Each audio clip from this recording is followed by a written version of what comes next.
اعوذ باللہ من الشیطان الرجیم بسم اللہ الرحمن الرحیم۔ آپ صلی اللہ علیہ وآلہ وسلم 6 سال کی عمر تک والدہ کی آغوش محبت میں رہے۔ جب عمر مبارک 6 سال کی تھی تو حضرت آمنہ کا ارادہ ہوا کہ وہ اپنے شوہر کی یاد وفا میں یثرب یعنی مدینہ جا کر ان کی قبر کی زیارت کریں۔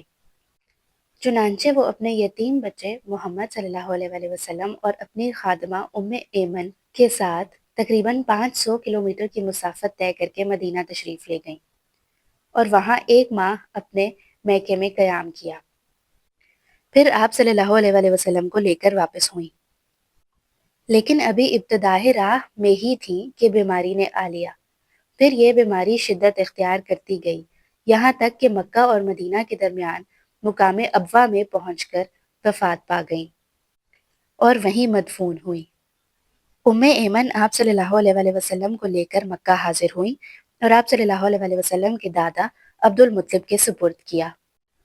بعض روایات کے مطابق اس سفر میں عبد المطلب بھی حضرت آمنہ اور ام ایمن کے ساتھ تھے۔ حضرت محمد صلی اللہ علیہ وآلہ وسلم کی والدہ حضرت آمنہ کے انتقال کے بعد حضرت محمد صلی اللہ علیہ وآلہ وسلم کی کفالت کی ذمہ داری ان کے دادا عبد المطلب نے لی۔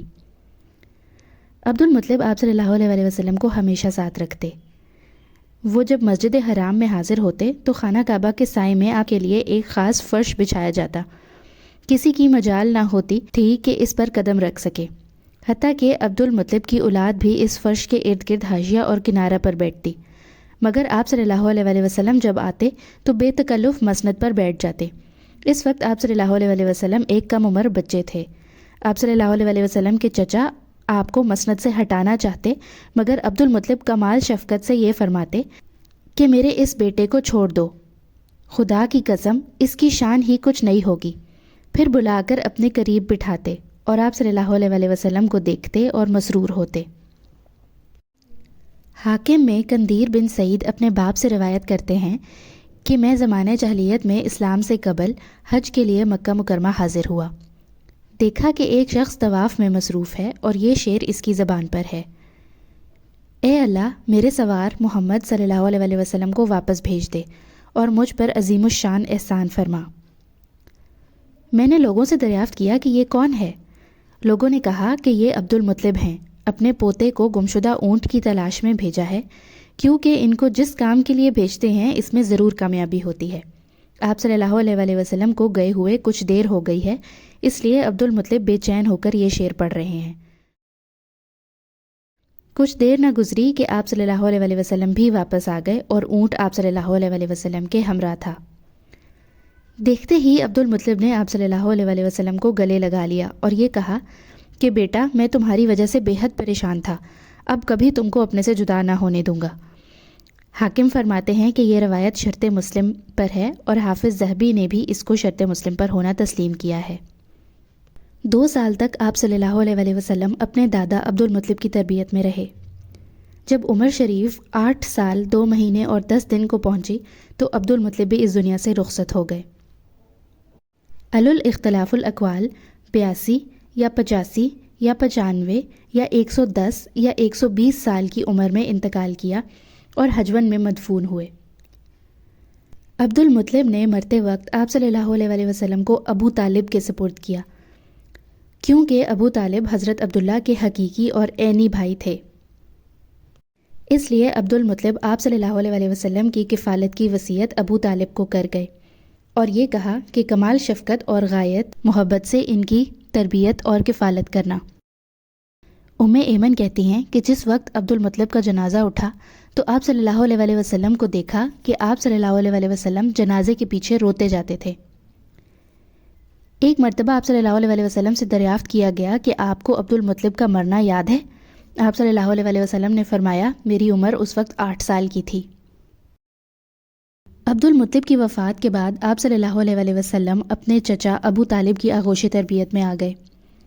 ابو طالب نے آپ کو اپنی اولاد سے زیادہ عزیز رکھا اور اس شفقت اور محبت سے مرتے دم تک آپ صلی اللہ علیہ وآلہ وسلم کی تربیت کی کہ حق یہ ہے کہ تربیت اور کفالت کا حق پورا پورا ادا کیا۔ افسوس کہ ابو طالب باوجود اس والہانہ اور عاشقانہ تربیت اور کفالت کے دولت ایمان اور نعمت اسلام سے محروم رہے۔ ایک بار مکہ میں قحط پڑا۔ لوگوں نے ابو طالب سے درخواست کی کہ آپ بارش کے لیے دعا کیجیے۔ ابو طالب ایک مجمع کے ساتھ نبی کریم صلی اللہ علیہ وآلہ وسلم کو لے کر حرم میں حاضر ہوئے اور آپ صلی اللہ علیہ وآلہ وسلم کی پشت کو خانہ کعبہ سے لگا دیا۔ آپ نے شہادت کی انگلی سے آسمان کی طرف اشارہ فرمایا۔ بادل کا کہیں نام و نشان نہ تھا، اشارہ کرتے ہی ہر طرف سے بادل امڈ آئے اور اس قدر بارش ہوئی کہ تمام ندی نالے بہنے لگے اور سیلاب آ گیا۔ اسی بارے میں عبد المطلب نے یہ کہا، ایسے روشن اور منور کہ ان کے چہرے کی برکت سے خدا سے بارش مانگی جاتی ہے، جو یتیموں کی پناہ اور بیواؤں کا ماوی اور ملجا ہے۔ شام کا پہلا سفر اور قصہ بحیرہ راہب۔ آپ صلی اللہ علیہ وآلہ وسلم کی عمر 12 سال ہو گئی تھی کہ ابو طالب نے قریش کے قافلہ تجارت کے ساتھ شام کا ارادہ کیا۔ مصائب سفر کے خیال سے ابو طالب کا ارادہ آپ صلی اللہ علیہ وآلہ وسلم کو ہمراہ لے جانے کا نہ تھا۔ عین روانگی کے وقت آپ صلی اللہ علیہ وآلہ وسلم کے چہرے پر حزن و ملال کے آثار دیکھے، اس لیے آپ صلی اللہ علیہ وآلہ وسلم کو اپنے ہمراہ لے لیا اور روانہ ہوئے۔ جب شہر بصرہ کے قریب پہنچے تو وہاں ایک نصرانی راہب رہتا تھا جس کا نام جرجیس تھا اور بحیرہ راہب کے نام سے مشہور تھا، اور نبی و آخر الزماں صلی اللہ علیہ وآلہ وسلم کی جو علامتیں آسمانی کتابوں میں مذکور تھیں ان سے بخوبی واقف اور باخبر تھا۔ چنانچہ مکے کا یہ قافلہ جب بحیرہ راہب کے گرجا کے پاس جا کر اترا تو اس نے حضور پر نور صلی اللہ علیہ وآلہ وسلم کی صورت دیکھتے ہی پہچان لیا کہ وہی نبی ہیں جن کی کتب سابقہ میں خبر دی گئی ہے، اور آپ کا ہاتھ پکڑ لیا۔ جامع ترمذی میں ابو موسیٰ اشعری رضی اللہ تعالیٰ عنہ سے مروی ہے کہ اس سے پہلے بھی بار بار اس راہ پر گزر ہوتا تھا مگر وہ کبھی گرجا سے باہر نہیں نکلتا تھا۔ اس مرتبہ قریش کا کاروان تجارت جب وہاں جا کر اترا تو راہب خلاف معمول اپنے گرجا سے نکل کر ان میں آیا اور متجسسانہ نظروں سے ایک ایک کو دیکھنے لگا، یہاں تک کہ حضور صلی اللہ علیہ وآلہ وسلم کو دیکھا اور ان کا ہاتھ پکڑ لیا اور یہ کہا، یہی ہے سردار جہانوں کا، یہی ہے رسول پروردگار عالم کا، جس کو اللہ جہانوں کے لیے رحمت بنا کر بھیجے گا۔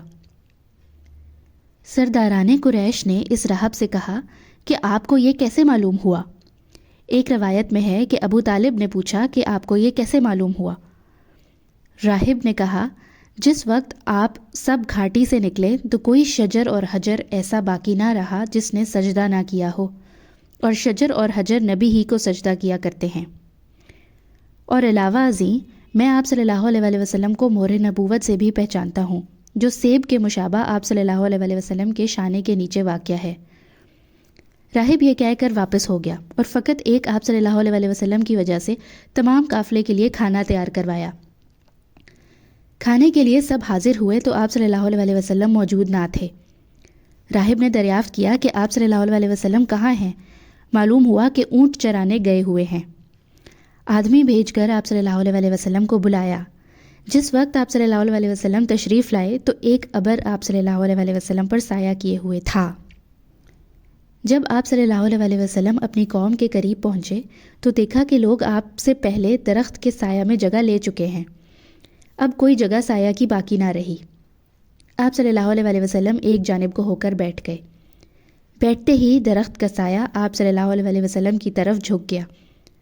راہب نے کہا کہ درخت کے سائے کو دیکھو کہ کس طرح آپ صلی اللہ علیہ وسلم کی طرف مائل ہے، اور کھڑے ہو کر لوگوں کو قسمیں دینے لگا اور یہ کہا کہ آپ لوگ ان کو روم کی طرف نہ لے جائیں، رومی اگر ان کو دیکھ لیں گے تو آپ صلی اللہ علیہ وسلم کی صفات اور علامات سے آپ صلی اللہ علیہ وسلم کو پہچان لیں گے اور ان کو قتل کر ڈالیں گے۔ اثناء کلام میں اچانک اور یکا یک جو راہب کی نظر پڑی تو دیکھا کہ روم کے 7 آدمی کسی تلاش میں اسی طرف آ رہے ہیں۔ راہب نے پوچھا، تم کس لیے نکلے ہو؟ رومیوں نے کہا کہ ہم اس نبی کی تلاش میں نکلے ہیں جس کی تورات اور انجیل میں بشارت مذکور ہے کہ وہ اس مہینے میں سفر کے لیے نکلنے والا ہے۔ ہر طرف ہم نے اپنے آدمی بھیجے ہیں۔ راہب نے کہا، اچھا یہ تو بتاؤ کہ جس شے کا خدا ذوالجلال و اکرام نے ارادہ فرما لیا ہو، کیا اس کو کوئی روک سکتا ہے؟ رومیوں نے کہا، نہیں، اس کے بعد رومیو نے بحیرہ راہب سے عہد کیا ہم اب اس نبی کے در پہ نہ ہوں گے، اور یہ 7 رومی وہیں بحیرہ راہب کے پاس رہ پڑے، کیونکہ جس مقصد کے لیے نکلے تھے وہ خیال ہی بدل گیا تھا۔ اس لیے اب واپسی کو مخالف مصلحت سمجھ کر بحیرہ راہب کے پاس ٹھہر گئے۔ راہب نے پھر قریش کے قافلہ کو قسم دے کر یہ دریافت کیا کہ تم میں سے اس کا ولی کون ہے؟ لوگوں نے ابو طالب کی طرف اشارہ کیا۔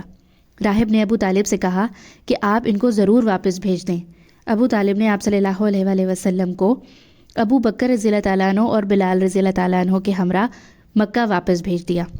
کچھ روایات میں ہے کہ کچھ غلاموں کے ہمراہ واپس بھیج دیا۔ راہب نے ناشتہ کے لیے روٹی اور زیتون کا تیل ساتھ کر دیا۔ امام ترمذی رحمۃ اللہ علیہ فرماتے ہیں کہ یہ حدیث حسن ہے۔ حاکم فرماتے ہیں کہ یہ روایت بخاری اور مسلم کی شرط پر ہے۔ بہیقی کی ایک روایت میں ہے کہ بحیرہ نے اٹھ کر آپ صلی اللہ علیہ وآلہ وسلم کی پشت مبارک کو دیکھا تو دونوں شانوں کے درمیان مہر نبوت دیکھی، اور مہر نبوت کو اس صفت پر پایا جو اس کے علم میں تھی۔ حافظ اسقلانی اصابہ میں فرماتے ہیں کہ اس روایت کے تمام راوی ثقہ ہیں اور صحیح بخاری کے راوی ہیں۔ جنگ فجار۔ حضرت محمد صلی اللہ علیہ وآلہ وسلم کی عمر 14 یا 15 سال کی ہوئی تو جنگ فجار پیش آئی۔ عرب میں عرصہ سے لڑائیوں کا سلسلہ جاری تھا۔ واقعہ فیل کے بعد جو مشہور مارکہ پیش آیا وہ جنگ فجار کے نام سے مشہور ہے۔ یہ مارکہ قریش اور قبیلہ کیس کے درمیان پیش آیا۔ اول کیس قریش پر غالب آئے، بعد میں قریش کیس پر غالب آئے، بالآخر صلح پر جنگ کا خاتمہ ہوا۔ اس جنگ کا کمانڈر بن امیہ تھا، کیونکہ وہ اپنے سن اور شرف کی وجہ سے قریش اور کیس کے نزدیک بڑا مرتبہ رکھتا تھا۔ اسے جنگ فجار اس لیے کہتے ہیں کہ اس میں حرم اور حرام مہینے دونوں کی حرمت چاک کی گئی۔ بعض دنوں میں نبی کریم صلی اللہ علیہ وآلہ وسلم بھی اس لڑائی میں اپنے بعض چچاؤں کے اصرار سے شریک ہوئے، مگر قتال نہیں فرمایا۔ علامہ سہیلی رحمۃ اللہ علیہ فرماتے ہیں اس مارکہ میں نبی کریم صلی اللہ علیہ وآلہ وسلم نے اپنے چچاؤں کے ساتھ ہو کر جنگ نہیں کی، حالانکہ آپ لڑائی کی عمر کو پہنچ چکے تھے۔ اپنے چچاؤں کی طرف سے تیر اٹھا کر دیا کرتے تھے۔ جنگ اس لیے نہیں کی کیونکہ یہ جنگ ان مہینوں میں پیش آئی تھی جن میں جنگ کرنا فسق اور فجور ناجائز اور حرام تھی، اسی وجہ سے اس لڑائی کو حرب فجار کہتے ہیں۔ اس کے علاوہ سب کے سب کافر تھے۔ مومن کو قتل و قتال اور جنگ و جدال کا حکم صرف اس لیے دیا گیا ہے کہ اللہ کا کلمہ بلند ہو اور اسی کا بول بالا ہو۔ اس لیے حضرت محمد صلی اللہ علیہ وآلہ وسلم نے اس جنگ میں لڑائی نہیں کی، صرف اپنے چچاؤں کو تیر تھماتے تھے۔ حلف الفضول۔ جنگ فجار کے بعد ایک حرمت والے مہینے ذی-قعدہ میں حلف الفضول پیش آئی۔ چند قبائل قریش یعنی بنی ہاشم، بنی مطلب، بنی اسد بن عبد العزا، بنی زہرہ بن کلاب اور بنی تیم بن مرہ نے اس کا اہتمام کیا۔ یہ لوگ عبداللہ بن جزان تیمی کے مکان پر جمع ہوئے، کیونکہ وہ سن و شرف میں ممتاز تھا، اور آپس میں عہد و پیمان کیا کہ مکہ میں جو بھی مظلوم نظر آئے گا، خواہ مکے کا رہنے والا ہو یا کہیں اور کا، یہ سب اس کی مدد اور حمایت میں اٹھ کھڑے ہوں گے اور اس کا حق دلوا کر رہیں گے۔ اس اجتماع میں رسول اللہ صلی اللہ علیہ وآلہ وسلم بھی تشریف فرما تھے، اور بعد میں شرف رسالت سے مشرف ہونے کے بعد فرمایا کرتے تھے، میں عبداللہ بن جزان کے مکان پر ایک ایسے معاہدے میں شریک تھا کہ مجھے اس کے عوض سرخ اونٹ بھی پسند نہیں، اور اگر دور اسلام میں اس عہد و پیمان کے لیے مجھے بلایا جاتا تو میں ضرور جاتا۔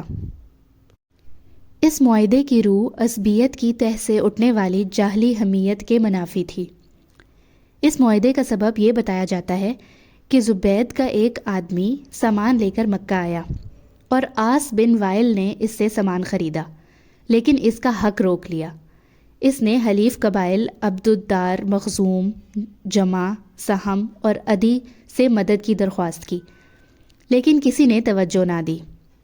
اس کے بعد اس نے جبل ابو قبیس پر چڑھ کر بلند آواز میں چند اشعار پڑھے، جن میں اپنی داستان مظلومیت بیان کی تھی۔ اس پر زبیر بن عبد المطلب، جو حضرت محمد صلی اللہ علیہ وسلم کے چچا ہیں، انہوں نے بہت دوڑ دھوپ کی اور کہا کہ یہ شخص بے یار و مددگار کیوں ہے؟ ان کی کوشش سے اوپر ذکر کیے ہوئے قبائل جمع ہو گئے، پہلے معاہدہ طے کیا اور پھر عاص بن وائل سے اس زبیدی کا حق دلایا۔ جس وقت سب قبائل اس معاہدے کے لیے عبداللہ بن جذان کے مکان پر جمع ہوئے تو عبداللہ بن جذان نے ان سب کے لیے کھانا تیار کروایا، اور یہ عبداللہ بن جذان رشتہ میں حضرت عائشہ رضی اللہ تعالیٰ عنہ کے چچا زاد بھائی تھے۔ ایک مرتبہ حضرت عائشہ رضی اللہ تعالیٰ عنہ نے رسول اللہ صلی اللہ علیہ وسلم سے عرض کیا کہ یا رسول اللہ، ابن جذان نہایت مہمان نواز تھا، لوگوں کو کھانا کھلایا کرتا تھا، کیا قیامت کے دن یہ اب ابن جذان کو کچھ نفع دے گا؟